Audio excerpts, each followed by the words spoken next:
In the shadows we find our light. Through the struggles we will take flight. Healing hearts and mending minds. Together we'll leave the past behind.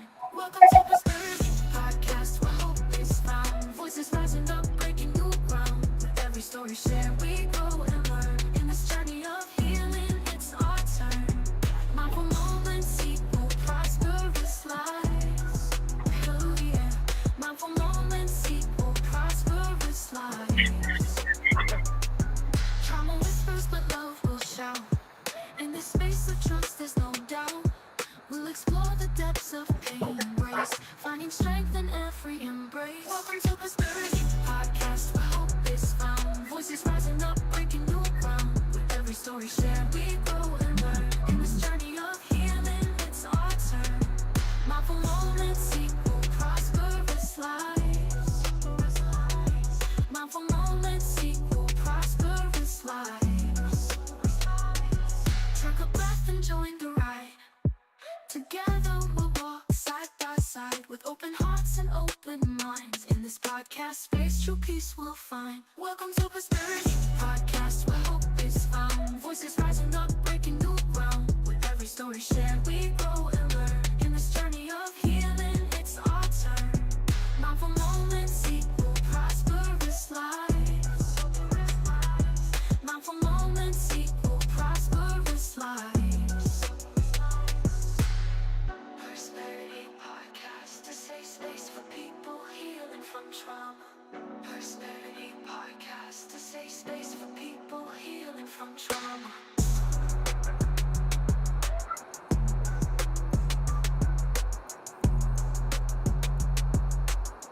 Prosperity Podcast, a safe space for people healing from trauma.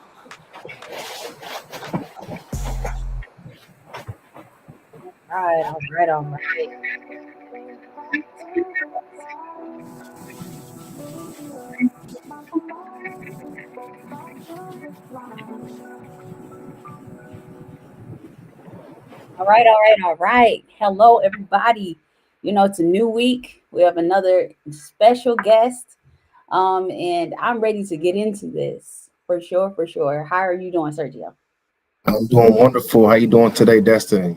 I'm doing good. I'm doing good. You ready to get Good. into this introduction into some of these questions? Let's do it. Let's do it. All right. Okay. For those who haven't watched Prosperity Podcast, I do the intro and then we go from there in the questions. So here we go. Welcome to Prosperity Podcast. In today's episode, we dive deep into empathy in action, turning struggle into strength. Join us as we explore how empathy can transform challenges into opportunities for growth. We are Sergio J. Sanders, a renowned advocate for emotional intelligence and resilience. And he's getting ready to graduate in a couple weeks or a week from now, and master with his master's in social work. Correct, right? Social work. Yep. Yep. So get ready to be inspired as we discuss practical strategies for harnessing empathy in our daily lives and communities. And let's turn our struggles into strengths together. I'm going to give you the floor to just speak a little bit about yourself before we get into these questions. You got a business or what's going on with you? Okay. Yeah. So my name is Sergio James Sanders. I'm from East Oakland, California. Moved out here to Atlanta back in July 2020. It's been a blessing ever since I've been here. Shout out to Clark Atlanta University, more specifically Whitney M. Young Jr. School of Social Work. Also, shout out to Morehouse College too. I did my clinical year there, so it's been a blessing. I'm an author. Went to UC Davis in California. Psychology major, African American Studies was my minor. I have over 15 years of working with at-risk youth, young people, families. My main thing really is about helping families develop, really focused on Black fathers and their sons. I believe in order to heal the family, you have to heal the father. And to heal the father, he can heal the son. And so my main thing is really about empowerment, parent empowerment. I do parent empowerment workshops outside of school now, right? Really doing different workshops across Atlanta, Zooms, really helping parents to build that relationship with their child. And so that's my main focus. I'm here. I'm happy. I'm a Sigma, of course. Shout out to my Blue Fives out there, all my Zetas. I love you. And yeah, Okay. Thank you for that, Spew. Thank you for all of that information. Funny thing is how Sinners and I met. We did a program over the summer at CAU, so we know each other from Clark Atlanta University, big CAU. Mhm. It's we come a long way. We definitely have come a long way, and it's just always a great thing when God can bring people back together, and you could just be able to fellowship in a different way. So I know today is going to be a blessed time, a blessed topic, blessed words just to flow through. So you ready to get into some of these questions? Let's get after it, boss. All right. Can you share your personal journey of what led you to focus on empathy as a tool for healing? My personal journey. So just I guess the nutshell, the headline is that my mother, single mother, dad only seen my father 3 times in my life, and so that part was a little broken, having that void of not knowing my father like that. My mom and my grandma took care of me from like 0 to 10. After that, they moved me back to Oakland. And my mom is an amazing woman. Like she has so many gifts, talent. She's beautiful. But most like our black culture, she feels susceptible to drugs, and so she wasn't able to take care of me. So when I was 13, my second cousins got guardianship of me, and I was with them from 13 to 18. 18, I went to college, and now I'm here. But the resilience of feeling lonely, feeling neglected, feeling abandoned, feeling like nobody cared, feeling like the two people that brought me to this world didn't care about me like they should. And so I had to change all that hurt, all that pain into beauty. I'm very resilient, and God has allowed me to be very resilient so that I can help these young people to grow. All the young people that I work with, it's a similar story. So when I tell them my story, they see all my tattoos and how I come at them. I built that rapport. So I was supposed to go through the pain and the struggle so that I can relate to the pain and the struggle of these young people today. Yes, that's powerful. Wow. I've always known you, like since I've known you, you're big on pouring back into the young people, specifically young men, so Mhm. that they won't, fall into areas that, especially as being a like black man, that they won't fall into areas where people no longer see them as valuable. Showing them that they're valued. So I love that, and I love that you shared that personal piece in there to tie into where you're at now. I love that. Transitioning to another question: how do you define empathy, and why do you believe it is a crucial thing in overcoming trauma? Empathy and trauma. Defining empathy, not everybody can be empathetic because not everybody has gone through what you've been through.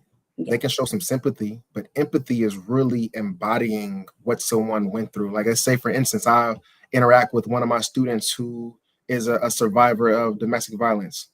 I can sympathize with you, but I haven't been through that. So I can't really empathize with you. So empathy is really relating and putting yourself in someone's shoes mentally, emotionally, spiritually, and really being there with them. That's why I believe a lot of older folks can feel empathy for young people because they've been there, done that. Mhm. Um, so as far as empathy and you said trauma, yes? Was that Yeah. trauma for empathy and trauma? Trauma makes you vulnerable. Trauma makes you humble. Trauma humbles you. Like you're in a traumatic situation, it humbles you. And so when you're traumatic, or when you go through trauma, you're able to relate to someone else that went through that same trauma. So I feel like everybody goes through trauma. And if we're able to be vulnerable and transparent, we'll realize there's a lot of people with the same trauma.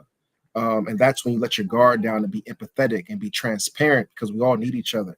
And so empathy is being transparent and vulnerable, and trauma will make you vulnerable and transparent.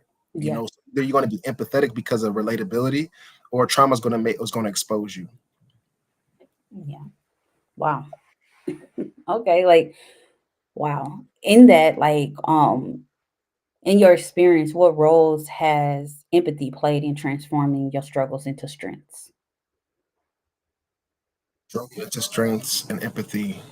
Mm, Struggling as a black man, that movie Baby Boy is really epic if you really look at it from an adult man's perspective. Being a grown man but a boy on the inside, And so I can relate to a lot of men who are men age wise, but still feel like a boy because there's those ages of maturity that hasn't been matured because of a lack of fathers or father figure, especially being raised by a single mother. Um, you skip out on steps. You either got to grow up fast or you don't grow at all. And so me being empathetic to black men and feeling having that void, I can understand why black men act the way they do. You know, some black men reactionary or feeling over machismo or being not being empathetic and not showing vulnerability because they feel like they can't. And so since I am that black man that feels like him, I can use my empathy to be like, you know what, bro, it's good. I see you, man. You ain't Mm, gotta be like this. You ain't gotta be like that. Like your son loves you. He needs you. Just say hello. Just reach out. Just give him a phone call. Like I feel what these black men go through, so I can give them a different perspective to know they can let their guard down and that they're needed. Black men sometimes don't feel like they're needed, and they're needed more than ever. And so if I can, so me helping unlock that black man to unlock his family, yeah. then I've done my job. Wow. Can you elaborate more on the black man piece, like of them not feeling wanted and needed? Like, can you elaborate more on that? Yeah, I mean, it could probably go back to welfare days when welfare was created. They had that law where, I guess, like it's kind of like no man in a house law of some sort. If there was a man in the home, and a social worker came to your home, and there was a man in the home, they'll take your benefits away. And so that really launched off the government being the father of these some of these black households. And so the father was pushed out the way because they couldn't get benefits if the father was in the home. And so that kind of set the foundation of I don't need a man, right? And so when this is perpetuated generation after generation, that black men or men in general, but black men aren't wanted, they're going to embody that and not be involved in these young kids' lives. And so that further perpetuates the neglect they already felt as a boy. So when Mhm. they're a man and they're a father and they're not able to be around their sons or not wanted, it creates that depression, that loneliness. And there's a huge leading cause of black men is suicide. Well, top three. And so a lot of black men are tapping out because they don't feel like they're loved or they're cared for. Wow. That's deep. That's deep. So, I'm about to ask you some questions about the things from a black man's perspective, because that what you said was deep and important. Because a lot of black women have struggles with loving black men at their fullest and not Mm. trying to make them be, what they want them to be. Um, from a black male perspective, with that, in going in being a social worker at this point, um, how has that helped you understand things as a potentially wanting to be a father, potentially wanting to be a husband? Okay, Mike, can you rephrase that for me? Okay, I'm gonna put it this way: it's like what you have experienced from a Mhm, social worker standpoint, um, mhm, as a black male, how has mhm, that shaped you to be a father one day or be a husband one day? How has that helped you? mhm. It's helped me to understand that help me understand I don't know everything and that I don't have to have this I know it all type of thing, and to allow a woman to play her role for me, or not play her role, but be what she wants to be for me and not have to do everything. Black men are always on guard or got to show up or got to be all the time or got to do all the time to where it will help me to learn how to just be and just breathe. You know that movie Waiting to Excel, when they're trying to excel, right? Black men are trying to excel too. You know what I'm saying? A lot of black men are holding their breath. They can't excel or be at peace. And so I will hope that the woman that's in my life, my partner, my woman, she'll understand the black man's dilemma to where she can be that peace. And I feel like nowadays there's a lot of like male and men against women kind of a thing, and it's by design in the black family. And so a lot of black men and women are competing against each other, but it shouldn't be like that. And that perpetuates black men not wanting to be around because they don't want to fight, we don't want to combat, but if we don't have that team, that partnership, it's like, why am I even here? So yeah, I was going a little tangent, but hopefully that answered your You question. you good. Like, what does it mean to you? What does that mean to love a black male, like a black man? Like, 'cause What does it mean to love a black man? Like to be yeah, like loved? yeah, to what does that look like and feel like to you? Great question. To be loved, to for a black man to be loved, it feels like home. Probably feels like some good soul food. You can just eat, feel good, smells good, tastes good. It feels comfortable. It feels comfy. You feel safe. Yeah, feeling because black men, we have feelings too. Men have feelings in general, and so we want to feel safe with our emotions. You know what I'm Mhm, saying? And if you're with a woman that can make you feel safe to express, mhm, that's beautiful. Women want to feel safe too in all sorts of aspects. But when it comes to a man, it's kind of like there's no not no duty for a woman to make him feel safe too. Because when men don't feel safe, they're going to react certain ways. They're going to feel stifled and feel like they can't be their authentic self. And you can only do that for so long. mhm. So communication is key. So feeling loved to a black man feels like Sunday dinner, man. Wow. That okay. I just need to make sure that my man looks like he's full. You Um, feel me? Make sure he full out here, straight up. yeah, receiving of that. No, for real, I'm gonna tell you something else. Like black men, we want to provide and we'll kill for our family. Period. Like we're warriors, straight up. But when he feels emasculated or feels like he's neglected or is not wanted, that that drive to fight or to provide is going to slowly dissipate because he's not wanted or needed. And then you have black women that got to put on that role of being the alpha woman, and she don't want to do that either. You feel me? Black women don't want to be out there like that. You know what I'm saying? Like she doesn't want to. She don't want to take on mom and dad. Mhm, So I think there has to be a level of the black family has to heal each other. You know, have to and sometimes it comes from generational, multi-generational trauma. You mhm. know, if you have an aunt or grandparents that don't like each other and it trickles down, hopefully these grandparents can heal the family before they die, because if not, that drama is still going to resonate. It's going to trickle down to the grandkids, and you know what I'm saying. So um you older folks out there who have kids and grandkids, please do the work to heal each other and to change the tone. Please do that. If not, man, it's gonna be bad. um yeah, well, I think we walk around hurt on both ends, and hurt people, they say hurt people, and there has to be a level of healing in our families, and we can only heal each other. Wow. Beautifully said. Wow. Wow. Um, wow. Wow. I'm gonna transition into another question. Let's What do are it. what are some common misconceptions about empathy? And with that, I'm sorry. What are some misconceptions about empathy that you have encountered in your work? Misconceptions about empathy. A misconception about empathy is that empathy is weak.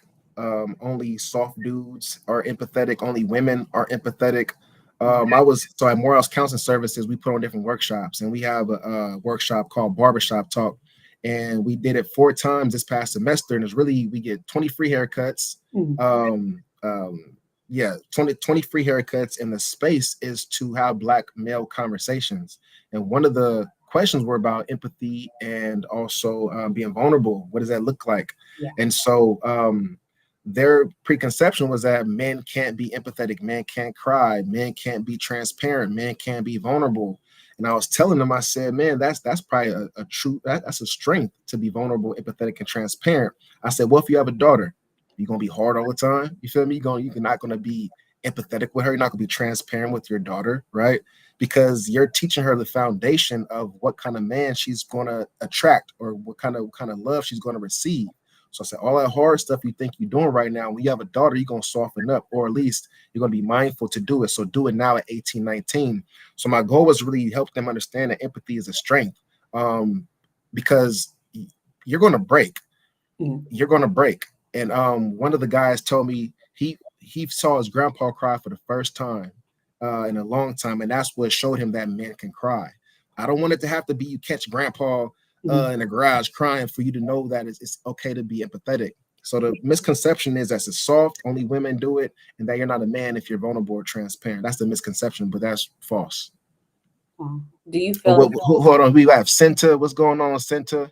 I appreciate you. Thank you very much. Shout out to your nephew named Sergio. Sergio actually means God's servant. It means God's a guardian or protector. So shout out to you. Shout out to nephew Serge. okay? Empathy is a strength. Okay. Facts. Mm. Like, do you feel like you're in tune with your masculine side and it's just your empathetic side?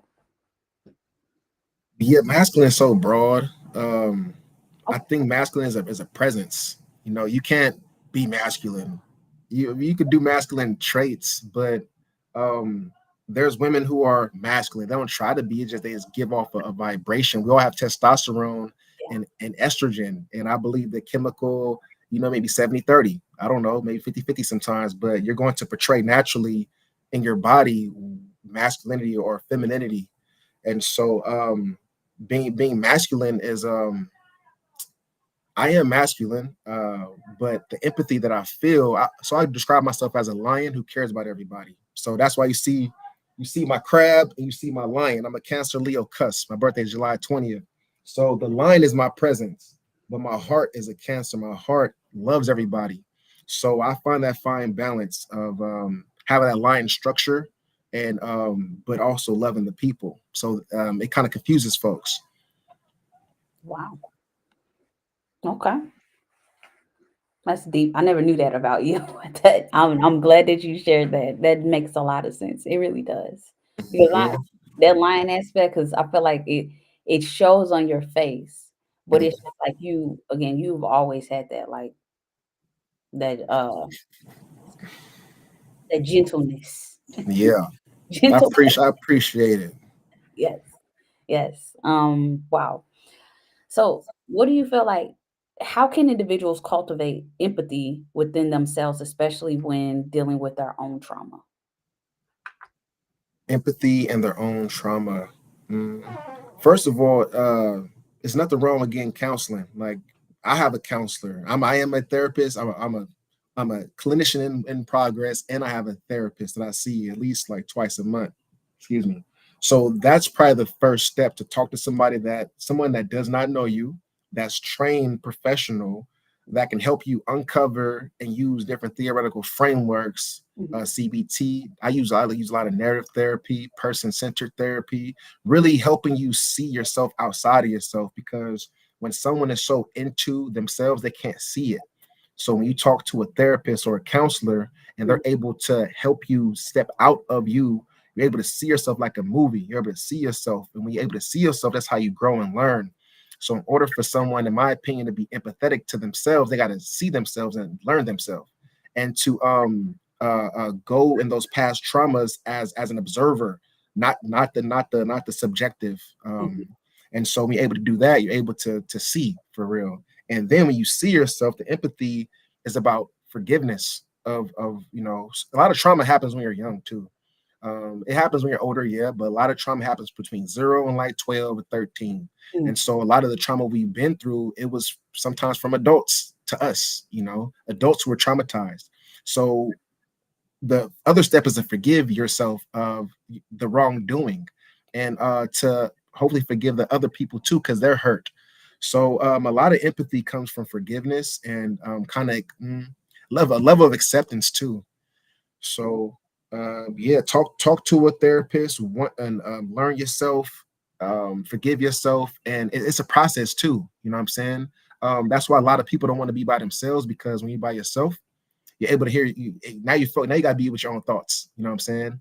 And Mhm. so when you're with your own thoughts, it can drive people crazy. That's why social media, music, it's a distract. It's like a lot of static.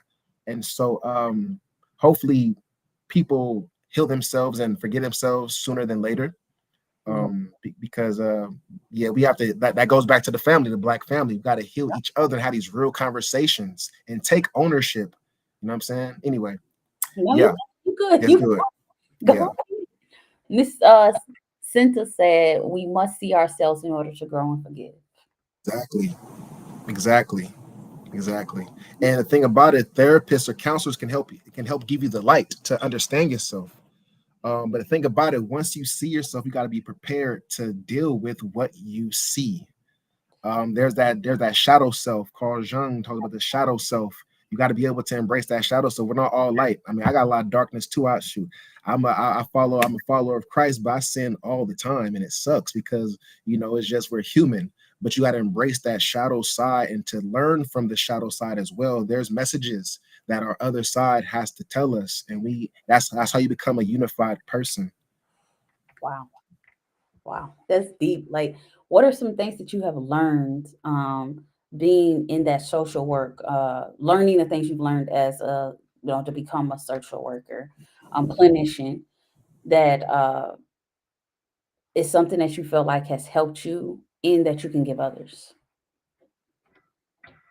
Mm, Yeah, so shout out to Miss Tina Thompson Grimmett. That was my practicum supervisor at Morehouse Counseling Services. Like she helped me a whole lot to understand myself, and I use a lot of solution focused therapy, and so I'm all about the solution. And she was saying, Serge, like these 18, 19-year-olds, you can give them a solution, but help them work through their feeling of it. So when that feeling comes up again, they're able to, and make a positive outcome. And so I realized on my own, I'm a solution focused person to myself. And so being at my practicum and social work, it helped me to understand I don't work through my own feelings. I'm always on the go. Next mission, next mission. And it's like, I can't grow like that. I have to sit with my thoughts and my own feelings to learn and grow in that space so I can make a better solution oriented decision versus just and be me being with these young people. Like I'll be 37 in July, so me being with these young people, I can't speed them up. I can't speed them up. I have to help them sit with their feelings and sit with them. So really being with the person, and being okay with that. And sometimes you don't always need a solution.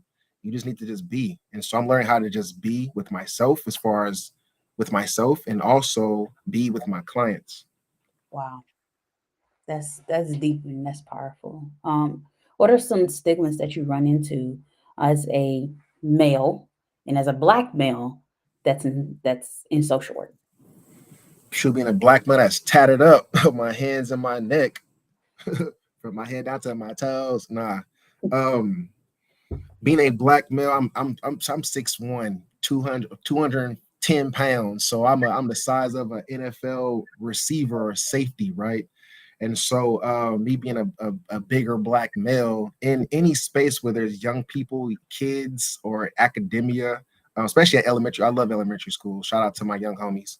Um, I can be a threat to people that aren't adults. They're like, what is he doing here? He's black, he's tatted up, he's big, because you of course you got to be leery of men and women can be perpetrators, predators. And so, but more often than not, Yeah. it's men who are predators on young kids. And so when I apply for a job or something like that, that I'm working with young kids, it's in the back of my mind now, like, dang, they gonna think, but that's not how I move. That's not my calling is for the young kids, period. And so the stigma is that you're a big black man is tattooed, so why are you with kids? And Mhm. then, but when they see me around, then they're like, oh, that's why. That's Mr. Surge. Okay, now we get it. Now we get it. But I have to be around them first for them to get it. It's really the adults, not the kids. Kids love me, I'll tell you that.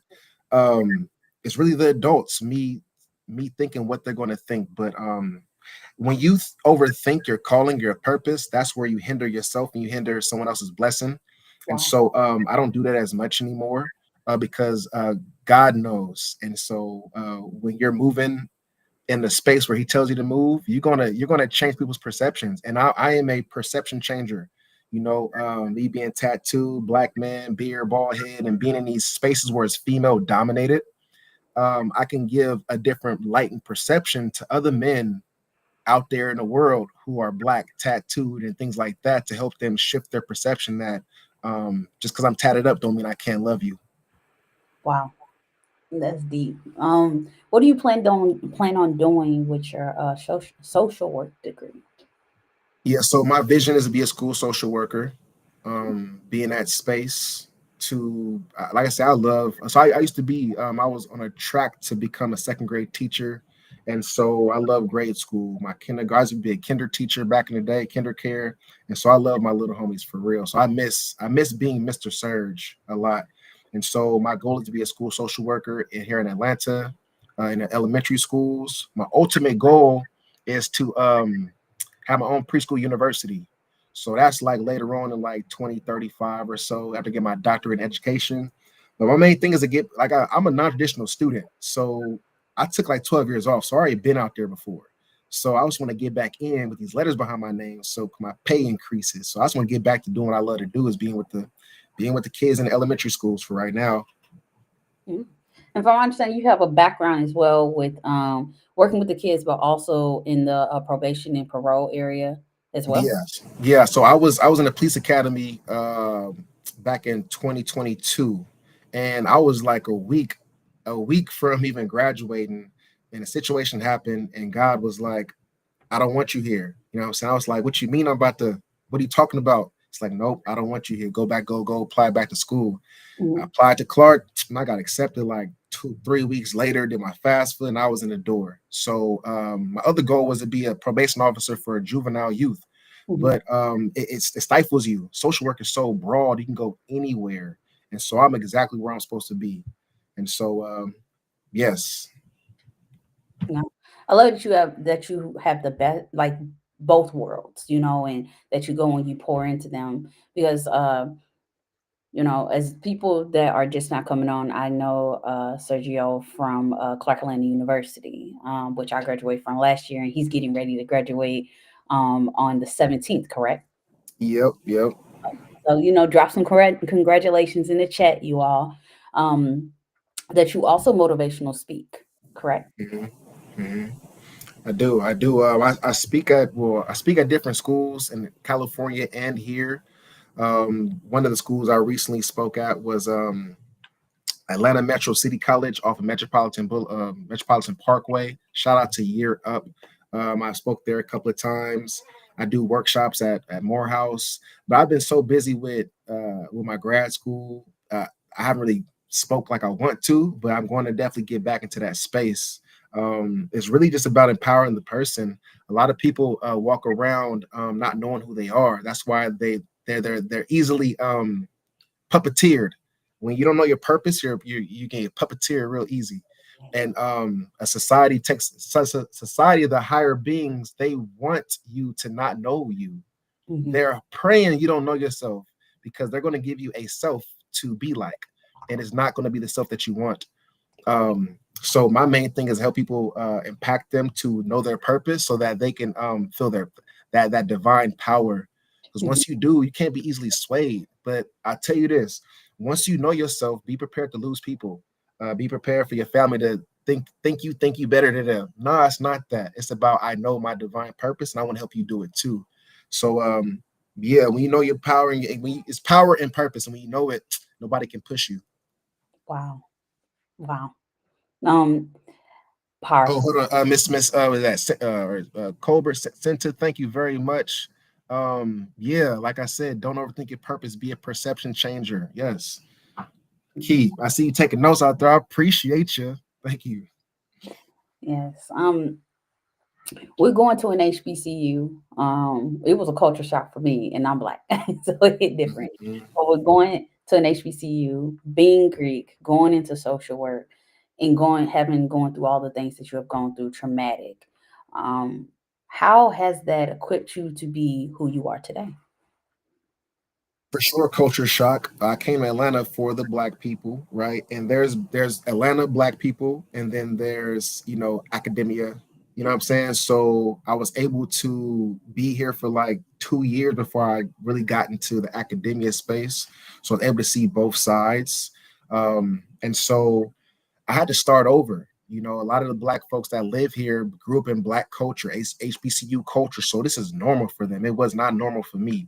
And Me so I felt like, right? I feel like I was a kid again, as far as like having to humble who I thought I knew, who I thought I was, but still build upon myself, of course, but take a back seat.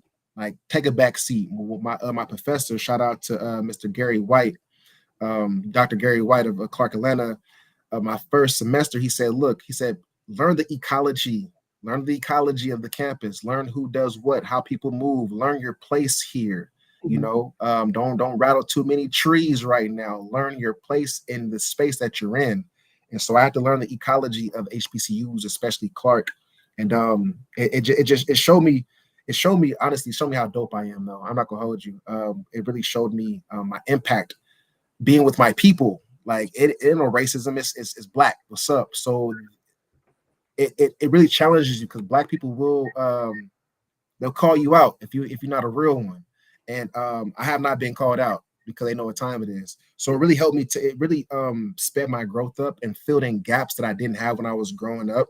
Mhm. Because black is beautiful, and if I didn't come here, I would never have that holistic of who I truly am. So HBCUs are it grew those emotional spaces that could not have been grown up if I wasn't at a HBCU. Wow, that's deep. Someone asked me, because I came as a non-traditional student as well. Someone Mm-hmm. asked me, they were like, "What was your experience going to a HBCU?" I was just there strictly for school. I wasn't living there. Um, Mm-hmm. took advantage of the upperclassmen housing. But in that, like that whole experience, they were like, would you have chose the HBCU?" Um, I was terrified going to an HBCU. I had got accepted. I only applied to two HBCUs. That was CAU and Howard. The rest of them were next level procedure schools or whatever, whatever. But Mm-hmm. going to CAU was a culture shock, but it challenged me. Being out there, being in an environment, learning different things about myself. And after the fact of learning different things about myself, would I change it for anything? I would not. I tend to, when I got honored a couple weeks ago for the scholarship at the church, I threw up. I was like, Congratulations, you feel me? they was like, I threw up. I was like, CCAU, CC, and they was like, what is that? And I'm like, you wouldn't know because you didn't go to an HBCU. Now I can do those things, and people would. I'm thinking they would be weird about it, but it ain't weird to me because when you go to an HBCU, you shouting out your chants, find a way to Yeah, make a way. You shouting out your yeah, you shout yeah. you like you having fun. You're just genuinely being yourself. We having soul train lines on the promenade. Mm-hmm. Dress Wednesday. Um, Mm-hmm. you get a Mr. Fried, and Mrs. fried chicken Wednesday. Hey, you know you black. We got the fried chicken for Fish Friday, Fridays. Five for Fridays. Come on now, it's different things that's happening in there. That brings out character, and Mm-hmm. it's just like I would not have changed it. Well, now after I graduated, I was like, I don't know too much. But once I been out of it for almost a year, graduated almost a year, it put me in the space of wow, I did that. I was able to have an experience in that, and as a non-traditional student. But I would have loved to experience the HBCU at a younger age to see Yeah, for sure, for sure, for because it sure. is different because you're non-traditional with these younger people and they don't know Yeah, you come in with nah. a bunch of experience and wisdom and they just looking at you like, oh he Man, I felt so awkward, man. Oh my goodness. So man. I was telling my professor, I was like, man, I just want to go home. I just want to go to school, go home. But if I did that, they told me, they said, my professor was like, a couple of them, they said, Serge, you're here for a reason. They have to see a grad student that looks like you. You Mm, have to be here. You have to interact. But I still felt awkward, you know what I'm saying? I just felt awkward. But I met so many young people. I was a grad student my all my 3 years, but I was a grad student. Shout out to Coach Irv, that's my dog. Um, in athletics. So I was mm, able to travel with the team, able to see all the sports behind the scenes, equipment and apparel. It was beautiful. You know what I'm saying? So I was supposed to be with these young guys, supposed to be with these young athletes, and I wouldn't change it. You know, like I would not change it. They had to see a grad student, and I mm, had to. I won't say I was living through them at all, but it was a vicariousness that I didn't have. You know, and so I was able to see it. So yeah, I had to know my place. It's yeah. very important. Yeah. And I'm still learning. I'm learning my space, my place in different environments with different people and knowing the spaces that I should go into. I feel like this season of my life, I'm learning boundaries for myself Mhm, that I can apply to others as well. mhm, So I'm in my selfish season with myself to understand the boundaries and the spaces I'm supposed to be in. And even mhm. within those spaces, what boundaries do I set for myself and for the limits of how far I'm allowed others to go with I. So Mhm. that's been something Mhm. big for me. Um, but in your experiences, to transition to another question, what do you feel like you can offer non-traditional students, advice wise, that are going in as with master degrees, or even undergrad degrees? Yeah, that's a great question. I would say that I would tell them I'm proud of you for even stepping into that space. Mhm, I'm proud of you that you're investing in your future. You're investing in your education because you see that there's more in you that needs to be extracted, and the way to do that is to go back to school. mhm, I would definitely strengthen them and let them know um, what you have learned outside before coming in school. Use that. Lean in on that. That is your education. That's your life of hard knocks. mhm, A lot of these 22-year-olds, 23-year-olds, they don't have that. They would never have that like you do in this moment. So I would say you're always gonna have a leg up, because you have that wisdom, that mhm, experience. Now you're going to use the theory and apply it. You know what I'm saying? And so I would tell them to these professors are the professors are your peers as well too. So I would say lean in on these professors, network. Also, take someone under your wing. Like once you know your place and your position in that education space, it's not going to feel awkward. Like you got to know, you got to find your role. When you know yeah, your role, it's a beautiful thing. People are uncomfortable in spaces when they don't know their role. They don't know the position. They don't know their duties. They're just like, what do I do? What are you? Once you know your position in any environment, you'll mhm, feel comfortable. And you got to learn that role, of course. But when you know a role, you're good. So I would tell that non-traditional student, I'm proud of you. Network, know your role, mentor somebody, and know that you're gonna be done in 2 or 3 years. So just get after it. that part. Very well said. Very well said. Like, what advice would you give someone who feels overwhelmed by their own struggles but wants to help others? Shoot, I'm in that right now. Shoot, I'm in that right now. Especially when you're an empath or you're built to serve, you're gonna forget about yourself all the time. And the only way you remember yourself is if your body starts aching or if you have a mental breakdown or you have anxiety attacks. You're gonna be like, dang, you don't even see the check engine light. You feel me? You just driving into that car, tell you, hey, bro, you feel me? Go get that checked out real quick. And Yeah. so I would tell them to you got to be selfish a little bit. You know what I'm saying? Because like you can only give so much of yourself. And I'm learning this too. Everybody gonna have a problem, period. Everybody gonna have a problem all the time, especially when I was at Morehouse. Like I had like 10 clients every week. And I was like, I can't take them home with me. I can't take their issues with me. I have to understand that I can't help everybody. Like my partner was telling me, if you see all these fires, I was like, I feel like a fireman putting out fire. I said, bro, if you got a fire extinguisher, it's only so much in there, bro. You feel me? You can't put out all these fires like that. And he said also, some people start that fire on their own. They like the fire. They're comfortable with the fire. So Mhm. he was like, be mindful of where you put fires out at. So that really hit me to understand. Some people like being in it. Some people like being in pride. And they like chaos. Just class see somebody that's burning up, don't mean I gotta put them out. You feel me? Like sometimes they like chaos, and so I got to be mindful of um, that. That also can play into wanting to be wanted. It can Mhm. play into my childhood of wanting to be wanted, so I feel loved because I'm being of service to people. So I have to find that balance of am I helping this person so I can feel gratitude, or am I doing it because they really need it? And Yeah. that's that fine line as well. So, but if you help people based upon who God tells you to help, you're not going to feel exhausted. You're not going to feel burnt out. You're Mhm. not going to feel overwhelmed because you're doing the work and you're going back to the source and you're going back out on your mission. So, yeah, I'm still learning it as well. Like I said, That's good. Wow, that's good.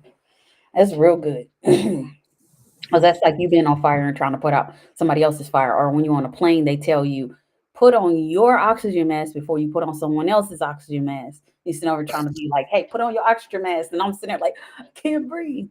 Um, facts. And so this is a party foul, right? So my charger is right there, and I got to put my charger on because I don't want us to cut out. So give me like ten go ahead, go seconds, ahead, real quick. go ahead, Hold go up. ahead. And immediate wise, you all, Please subscribe to Prosperity Podcast on YouTube, Instagram, Facebook, and that is PERSPERITY podcast. And please like and share the video. And when you subscribe, click the bell so you get notified when I go live. Your support helps me to push out the videos to other people that may need to hear these words. That's healing from trauma. Has walking in their triumph. Your support means everything, and it brings guests of many different areas and calibers to the actual platform. And I'm always open to anybody that wants to be a guest on the podcast. Please reach out to me, or if you know the guest that's on the podcast, reach out to them and they'll reach out to me. I would love to have you on. But Mr. Sergio is back, so let's get back Yeah, into. I was like, okay, I can test it. But I was like, don't even do it, bro. Just get the charger, bro. You fine? Like, how can HBCUs foster a culture of empathy among their students, particularly in high stress environments? Shoot, I know at Clark they have like a mental health awareness week. Mm, Man, gotta have that every day, straight up. There's been a lot of shootings and a lot of shootings, but a couple of killings the last 3 years at Clark in their space. yeah, And there was one in particular, Sterling, back in 2022, is a baseball player, number 17, and we call it. yeah, The demand was so overwhelming for the counseling department. We had to create our own little pods of peer-to-peer counseling or peer-to-peer support, yeah, and that should have told counseling services, hey, let's start creating our master students to be counselors for these undergrads. And we were starting to get that going, but it wasn't they didn't care. I think people only care when it happens. I yeah, think people only care when it happens close to them or they're responsible for something. And yeah, so I believe HBCUs can make mental health awareness more like an everyday concept mhm, versus, oh, mental health week. Like, nah, set time aside, have like little meditation rooms or safe spaces all over campus. Big shout out again to Morales Counseling Services. We created a meditation room, healthy snack space, study space, like little pods all over campus. We just started that maybe 4 weeks ago, and that's the new wave. You know what I'm saying? And so a lot of young people have mental breakdowns, especially their freshman year, because they're out alone, they're away from home, homesick. A yeah, lot of stuff happens your first and second year, so they should be like a buddy system of faculty. I was talking to somebody. I said faculty members should have mandatory mental mentees, or mentor your classroom. Like, these young people have to know that professors are approachable. Like, man, you're another mom or you're another dad to this freshman. They need you. Make them feel wanted, make them feel at home, not just the NSO, the new student orientation, and yeah, then throw them out there. No, like, stop being about money. Like, this is a person. You know what I'm saying? Like HBCUs, especially private schools, are about money. Like, no, like, the money. If students weren't there, you wouldn't be making your money you talking about. So protect your investment, which are students. yeah. So Especially when you don't ask for money after graduation. yeah, Look, experience in that time. yeah. Wow.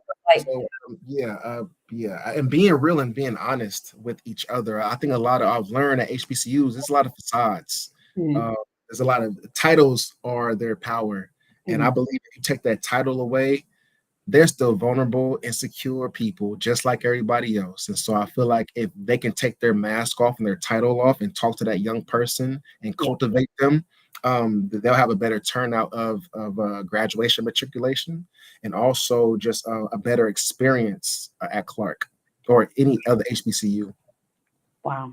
You spot on. I feel the same way. And like that time, like I was actually staying in the dorm, which was Brawley Hall, where Sterling got, shot at, um, Mm-hmm. across from the dorms. And it was crazy because I was actually in my dorm. And Wow.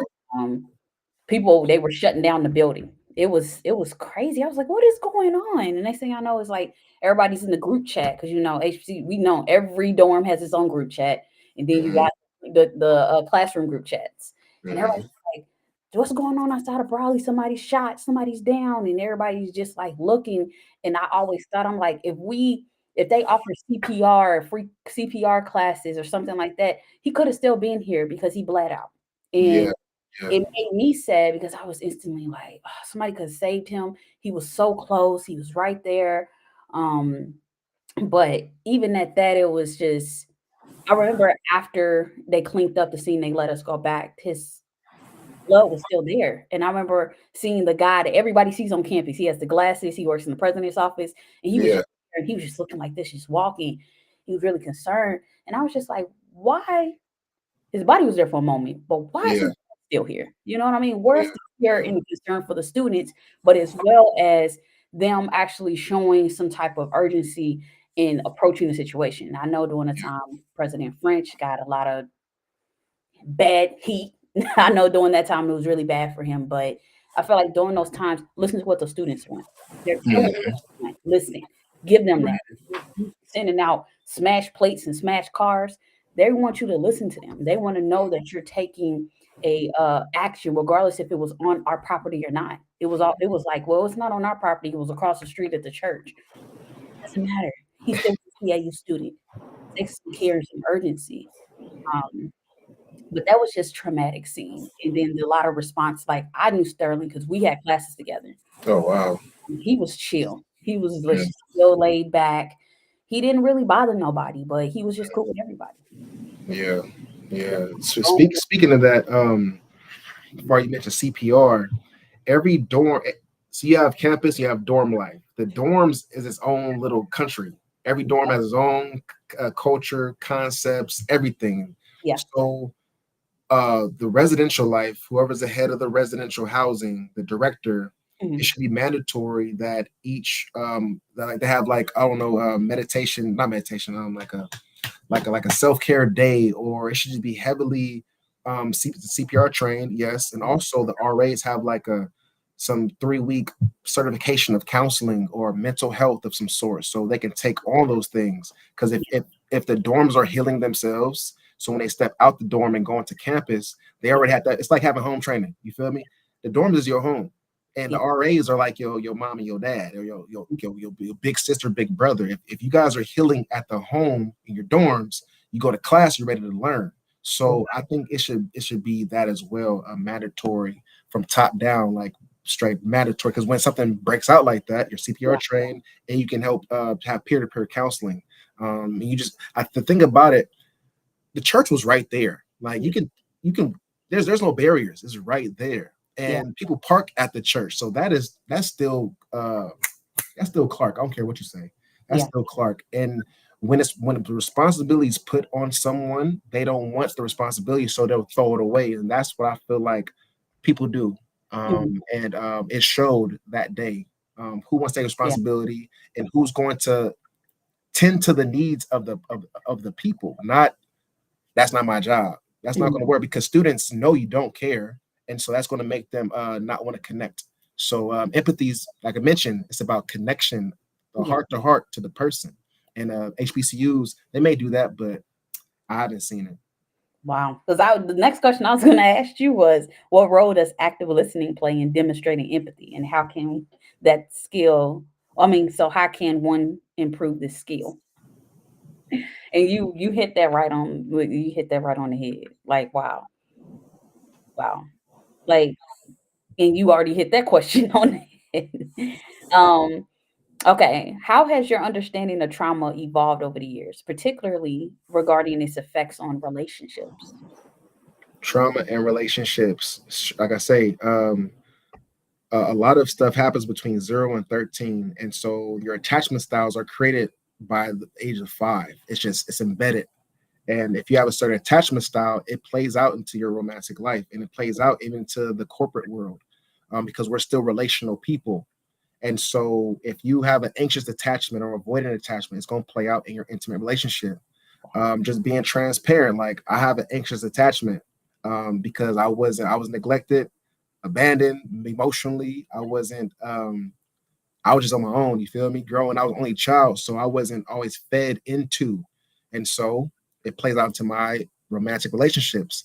When I get close and we're getting tight and we're connecting, I'm thinking they gonna leave. You feel me? Because that wasn't being fed when I was younger. Mhm. And so when you know your attachment style, it's about being mindful of the triggers, catching it, and also having a partner that you can be vulnerable with and say, you know what, look, I have anxious attachment because A, B, C's, and D's.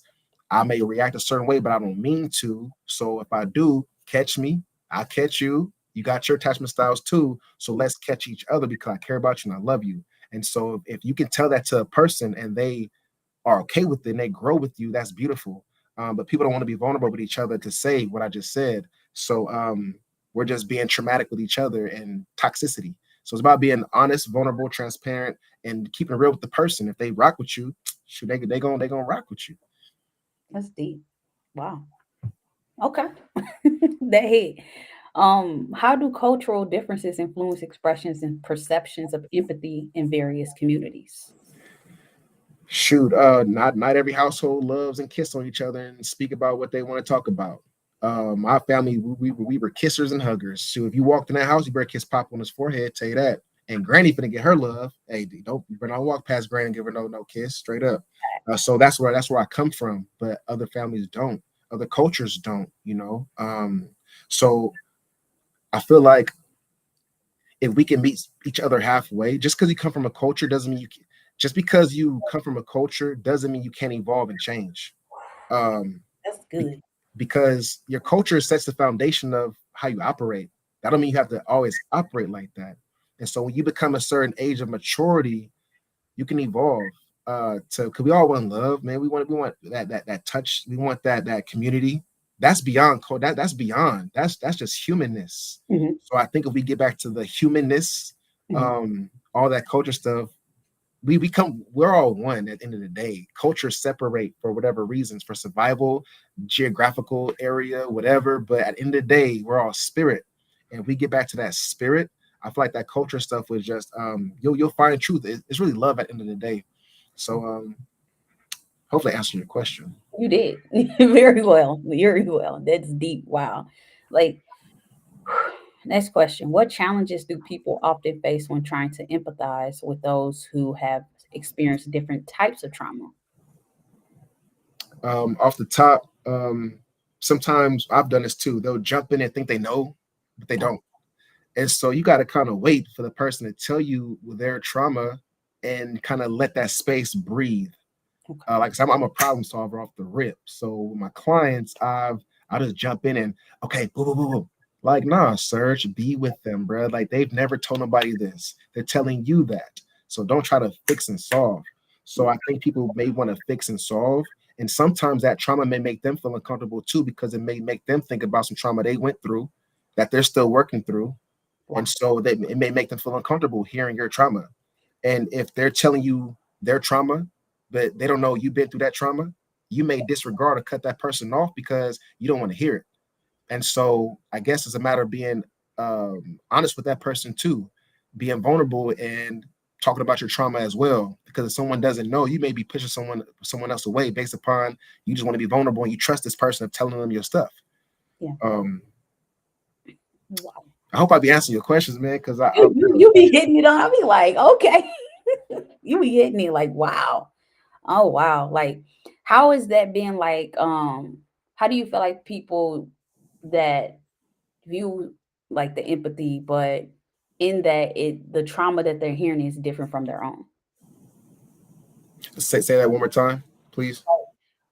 So the same question, but in the empathy part, how is it that you feel like people are perceiving other people's trauma when it's different from their own?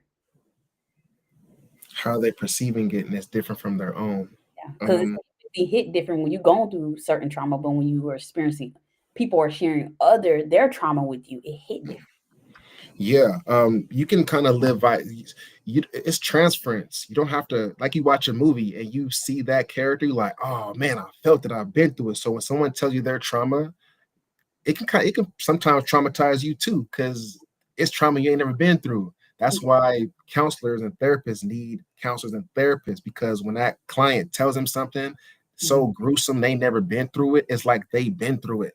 Yeah. And so that's why you got to be mindful of your ear gates, what you see Mhm. in life in general.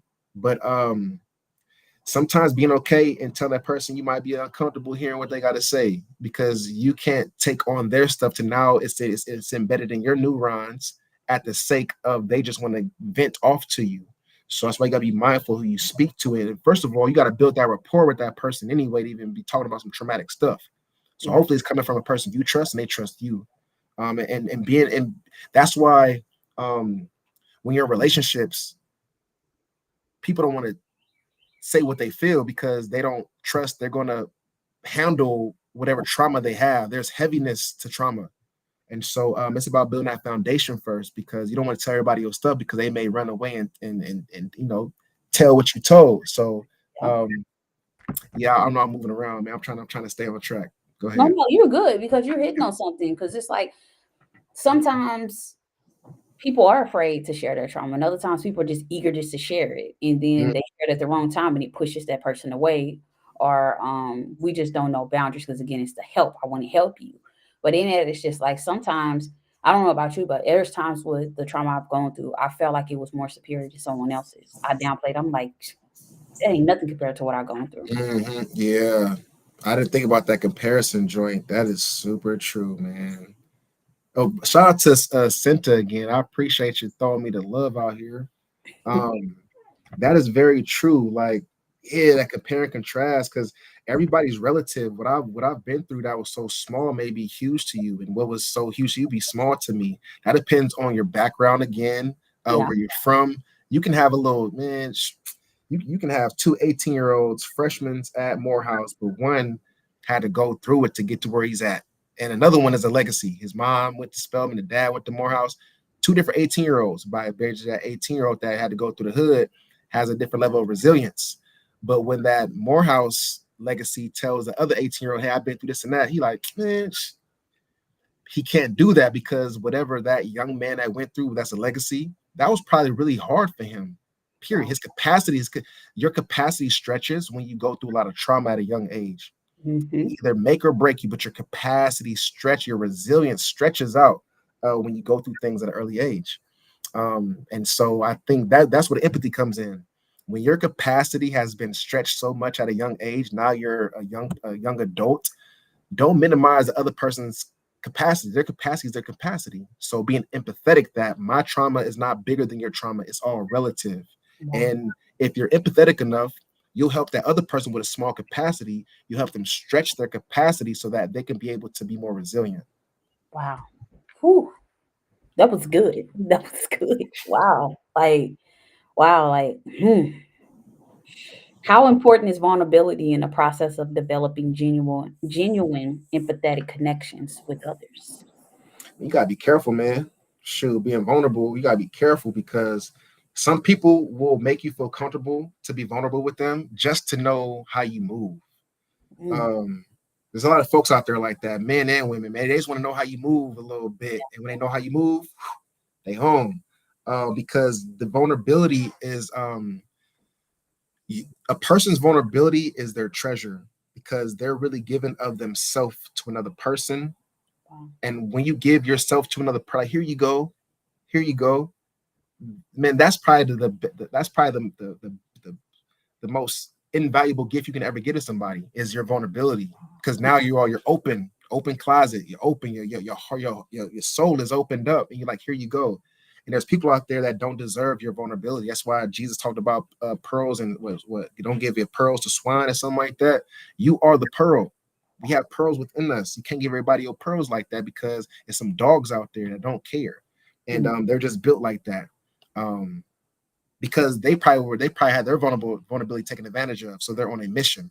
mhm, So you got to be you have to be very mindful of who you give your vulnerability to because you can only get hurt so much to where you mhm, shut down. So kind of be mindful of who you're willing to be hurt by, mhm. and then Ooh, I'll tell you a lot. that's good. Be mindful of who you're willing to be hurt by. Wow, Mhm. that's good. That's good. Wow. Okay, you hitting this spot on. Mr. said, preach. I appreciate you, Colbert. Appreciate you. Wow.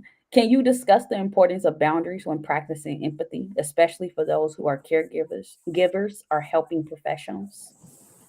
definitely ethically. My supervisor was talking about this the other day that as a clinician, you have free reign. But she said, don't reveal something to a clinician or to a client you don't want thrown back at you when they're upset. Wow. She mentioned a story where she was at working at a group home, and she had some stuff thrown back in her face, trying to relate to a young lady, Hmm. and she was like, "Young lady, I'm healed from that. I'm definitely not. That's why I'm the clinician. I want to help you heal from what you're going through, and based upon your response, you're still healing what you're going through." So she said, "Be mindful of what you tell your clients because they can throw it back in your face. And if you don't mind it being thrown back, cool, but don't reveal too much to where now they think that you're their friend. You have to keep that clinician boundary, just like a parent and a child. Don't get too real with your son and your daughter where they think that they your partner, because it's gonna be really hard to rein that back in. So I guess when you're vulnerable, have a purposeful empathy in a clinician, purposeful intention of why you're telling this person this, and bring it back to a story or bring it back to help them. Sometimes, and I've done it on accident as well, making the therapy session about you. Um, and that's not cool because that's their time to speak. Hmm. So be mindful of what you're saying and make it make sense, not just to tell them your business. Wow. Wow. That's that's deep. I love that. Like, what does what does the term turning struggle into strength mean to you? Shoot, that's been my life. Shoot, Sergio struggle strength. Sergio strength struggle, man. It's been my life. Um when you're struggling, you're just trying to swim, you know what I'm saying? But you have to realize as you're trying to swim, you're getting strong, you know what I'm saying? As you're panic, as you moving your limbs, you fighting. And so you have to understand that in the struggle, God is building you up. You got to be built up. That's good. And in order for muscles to grow, it has to go through stress. Like when you lift weights, you have to have micro tears. If your muscles aren't tearing, it's not going to grow. And so when you understand how life can give you micro tears with stress, with this deadline, with your wife, with your husband, with your kids, the dude cut you off, that's little micro tears. But Mm. when you go home and you reflect, that grows you. So when you're a conscious adult or a conscious young person, when you're struggling, say, you know what, I'm struggling, but it's gonna give me strength. I'm struggling, but it's gonna give me strength. I'm struggling, but it's gonna give me strength. If you keep in mind in the battle, you're getting stronger, you'll be okay. And so that's what builds strength. And that builds your capacity, what I mentioned earlier, your capacity for resilience. And Mhm. sometimes people shy away from struggle. And when Yeah. you shy away from struggle, you will never grow. And that's why you have a lot of people who are young and immature because they're afraid of the struggle. You got to get out. You got to get out there. And so the more you get out there, the stronger you're going to be. And I feel like if we teach our young people that, but I just told you, you got to struggle to find strength. Mm. Um, we'll have more resilient young people. Their Yeah. social emotional learning will be intact. They won't shoot because they're upset. They'll Mm. leave that space to think. And so that's what we got to teach our young people. Struggle is strength, and in struggle you have to find in struggles you can find solutions too. It's a lot, but hopefully you have somebody in the household that's putting them on, so they can understand that struggling is part of it. So yep, the Unbreakable Conference. What's that? So there's Unshakable Conference. a conference going on at our church. Miss Cinta, she's like auntie to me. She goes to Harvest Church in Kansas City. They have Okay. a conference coming up, and I think it's like August or September, and it's called Okay. Unshakable. It's the men's conference where the men come together and they speak life to one another, and it's really good. It was That's really dope. Well, who will Senta, who's ever the organizer, tell them that you feel me? Come holler at a real one. Come holler at I me. I'm definitely down for that. I definitely will connect you. I'll try to get the information from my mom. She so she can give it to someone, and they can check out this episode and see about what they can Hey, do. Give that'll you our be great. inventory. That'll be great. I love that. Like, what would you? And this came to mind. What would you tell the male, right, the black man or men that have gone through a lot of hurt, pain, and trauma, and they are seeking companionship. Like companionship, as far as what, there's a lot of different ways of So as companionship. far as like, a relationship with a significant other. Okay, well, first I'll tell you, black man, I love you. I love you, black man. You are loved, you are cared for, you are worthy, and you are okay. And that there's levels to you that you don't know about. And if I can help you elevate, let's get there. There's trauma that is not your fault.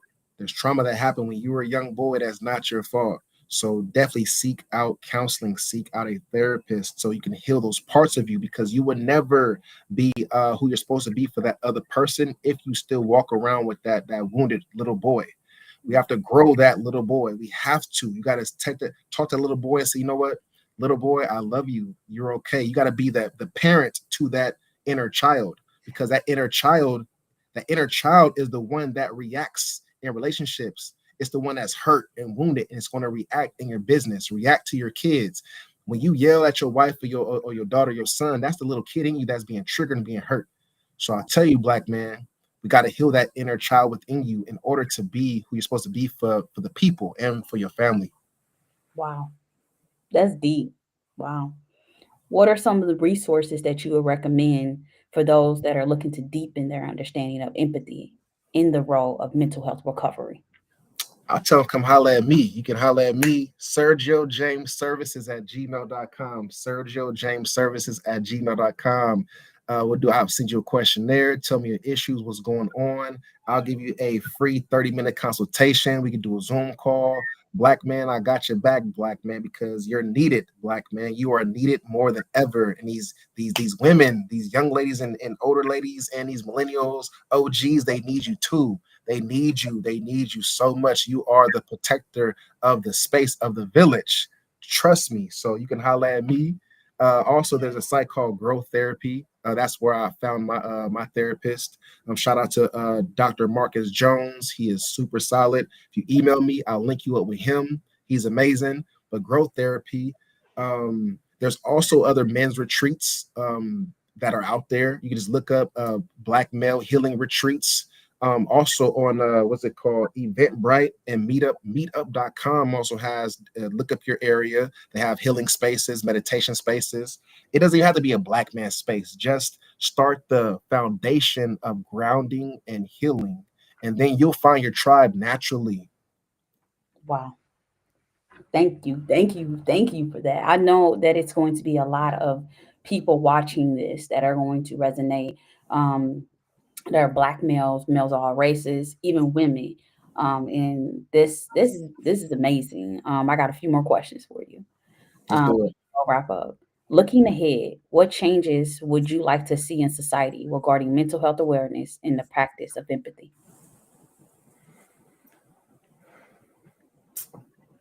I'm gonna always go back to families healing each other. Um,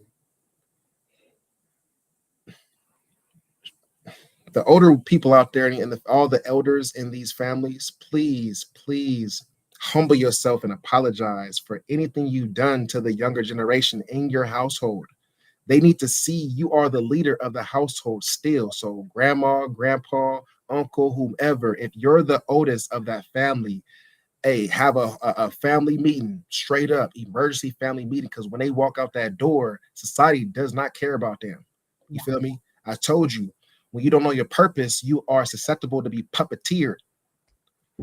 They carry your last name when they walk out the house. So humble yourself and apologize. Set the tone for apology. Set the tone for healing. The elder has to set the tone for what the future is going to look like for that household. Mhm. So when each household takes care of themselves, the community takes care of themselves, and it expands out. So there has to be. I'll have a nationwide Black family healing. Set Wow. that tone. You Mhm. have to. You have to. And Pop and Granny in my family. Pop and Granny passed away when I was 15, and it's still. I mean, it's still. We got. It's still drama from top down. Mhm. My generation's cool. You know what I'm saying? And the ones below me is cool too, but the generation below my grandparent or my great grandparents is still drama. And they have to humble themselves to apologize to each other so it can trickle down. But me, I'm a generational breaker, you feel me? So I make sure my generation is solid and the kids below me solid. But if Pop and Granny made it mandatory for his daughters to heal and to apologize, Mm. man, we maybe light years ahead. So you got to heal your own family to heal the future, and you got to be vulnerable enough to do that before you die. Because if you don't, what they talk about, the burden, the sins of the father, is going to be on the son or something like that. Mm. So the trauma of these older people is going to be passed down. It's going, and the thing about it, these young people today aren't resilient like that. They're not built for that. They're Mm. not built to take on this weight. No. Back in the day, maybe, but they're not built for that. They like cotton candy, and that's only because we haven't built them up to be resilient. So you can't have the weight of a dad on this 14-year-old that got TikTok and trying to figure stuff out, and he gonna crumble, and that's why we got black male suicide happening so much.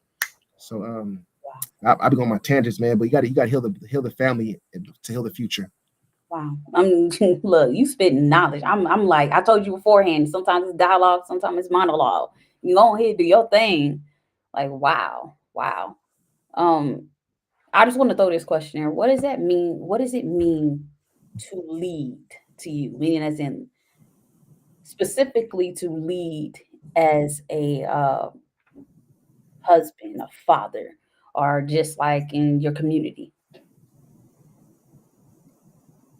I feel like a true king, a true leader, is down to get his hands dirty and be on the ground with you. Mhm. Um, a true king has to.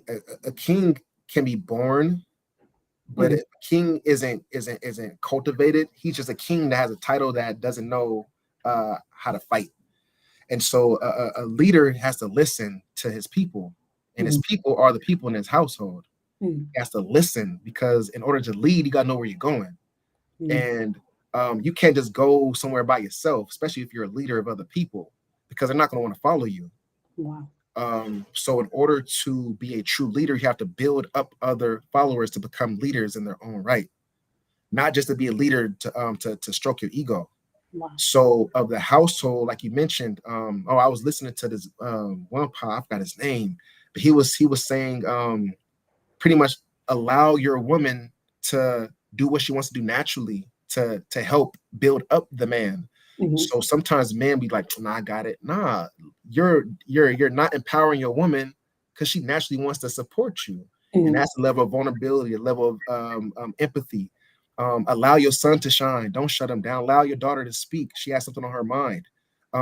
Since a man set the tone for the household, set the tone for love and empathy, set the tone for having real conversations. You set the tone of your household.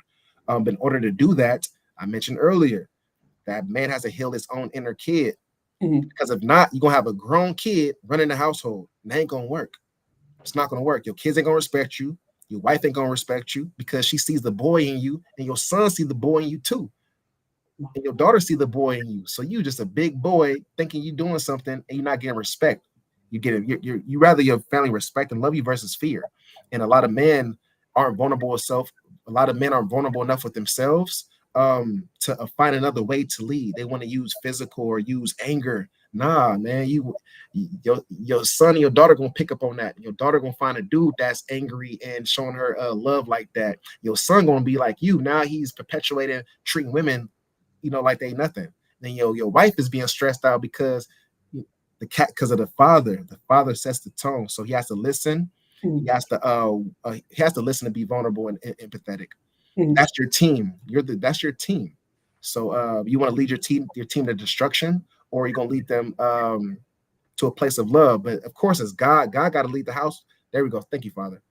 God has to lead the household because it comes down to the father. That don't mean the mother is not important, not at all. But Mhm. God has to give that clarity, and the man has to be vulnerable and transparent enough to Wow. receive those instructions to lead his family. A leader has to be led by a leader, and Mhm. God is the ultimate leader. So a man has to be led by the father, so he can lead as a father to his people.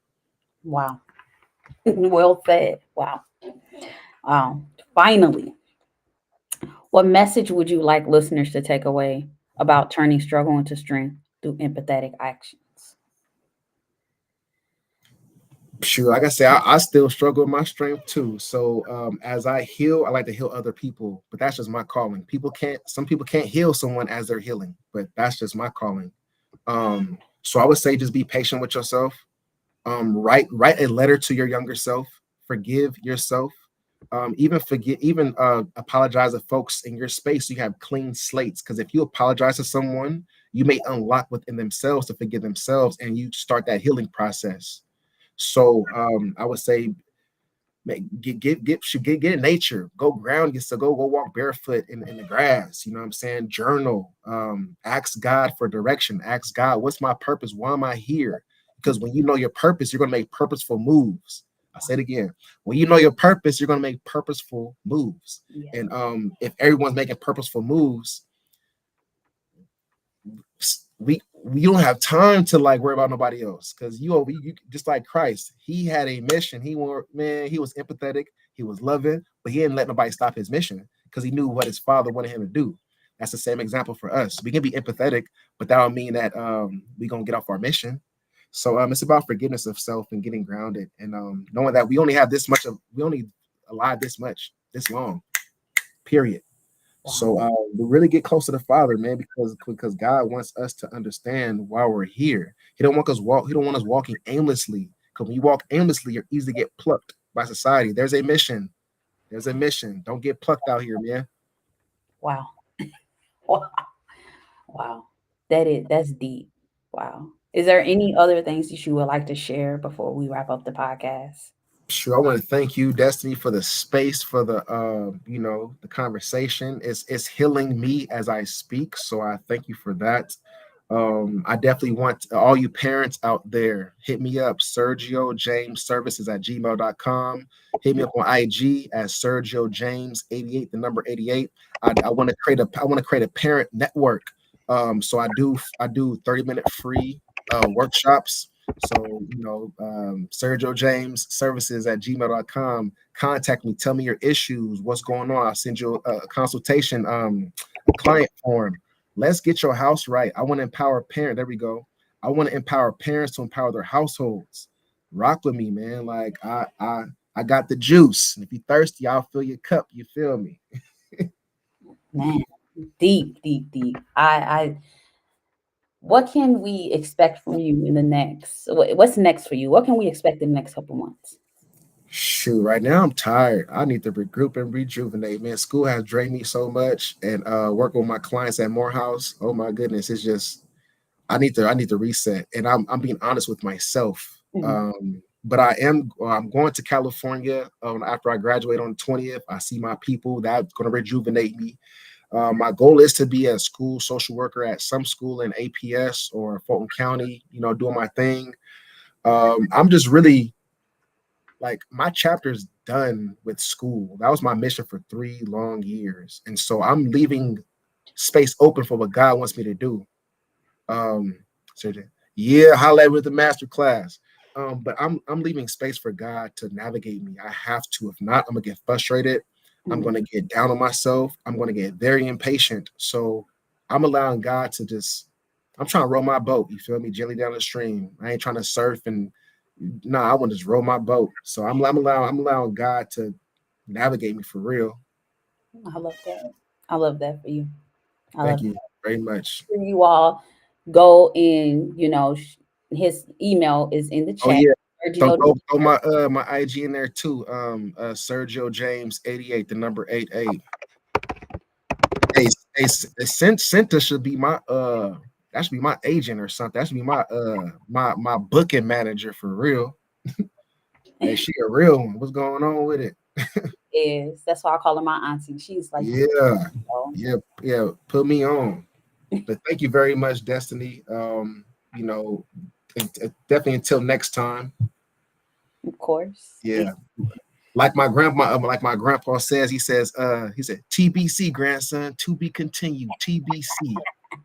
That part because I So, plan on so having a I do like a podcast reunion special with the okay, guests for like so from like April to like probably May, and then I'm gonna do a reunion special where I bring everybody back just to talk about where they are and their experience being on the podcast. So You all will see, hopefully, Sergio back on the podcast, talking, speaking about the different things he's going through, and even possibly coming back on as a guest again and just sharing different things. And who knows, we might have a time where he take over Prosperity Podcast and he has his own. Oh man, how about this? You can have me as your umbrella. You can branch me off.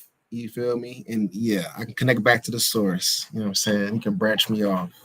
I'm always open to that. Like, wow, you're the first person that is in the mental health field to bless the podcast, and I'm grateful for that. Like, my area in the mental health is cyber psychology, so that's more from a Okay. technological standpoint. Doing stuff like this from an online perspective, I'm kind of like Hmm. what you're talking about. But just like seeing electronics, what best fits for the clients and so on and so on. But it's not more, Mm, not hands on like you, what you yeah. got going on. Um, No, yeah. Maybe one day you can help me to I want to establish my parent empowerment podcast. And it's a process, man. So we can sit down, you can troubleshoot and help me get that rocking and rolling so I can do my thing with the parents and get them right so we get these kids right.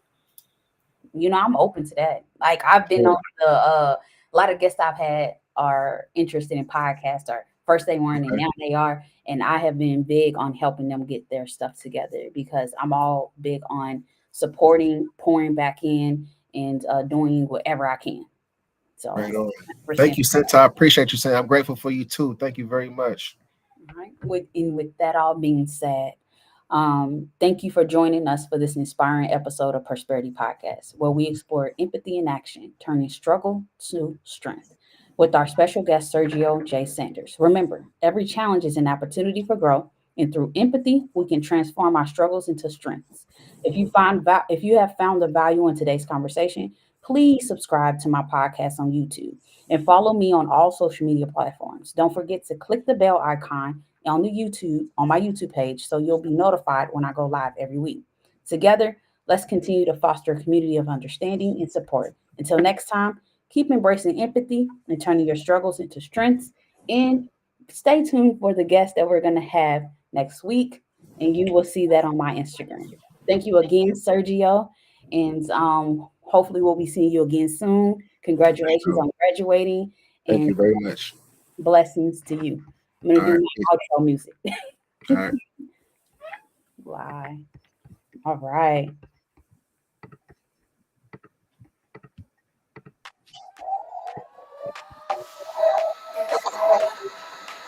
In the shadows we find our light. Through the struggles we will take flight. What's up, people? Healing hearts and mending minds. Together we'll leave the past behind. Welcome to Prosperity Podcast, where hope is found. Voices rising up, breaking new ground. With every story shared, we grow and learn. In this journey of healing, it's our turn. Mindful moments equal prosperous lives. Oh yeah, mindful moments equal prosperous lives. Trauma whispers, but love will shout. In this space of trust, there's no doubt. We'll explore the depths of pain and grace, finding strength in every embrace. Welcome to Prosperity Podcast, where hope is found. Voices rising up, breaking new ground. With every story shared, we grow and learn. In this journey of healing, it's our turn. Mindful moments equal prosperous lives. Mindful moments equal prosperous lives. Take a breath and join the ride. Together we'll walk side by side with open hearts and open minds. In this podcast space, true peace we'll find. Welcome to Prosperity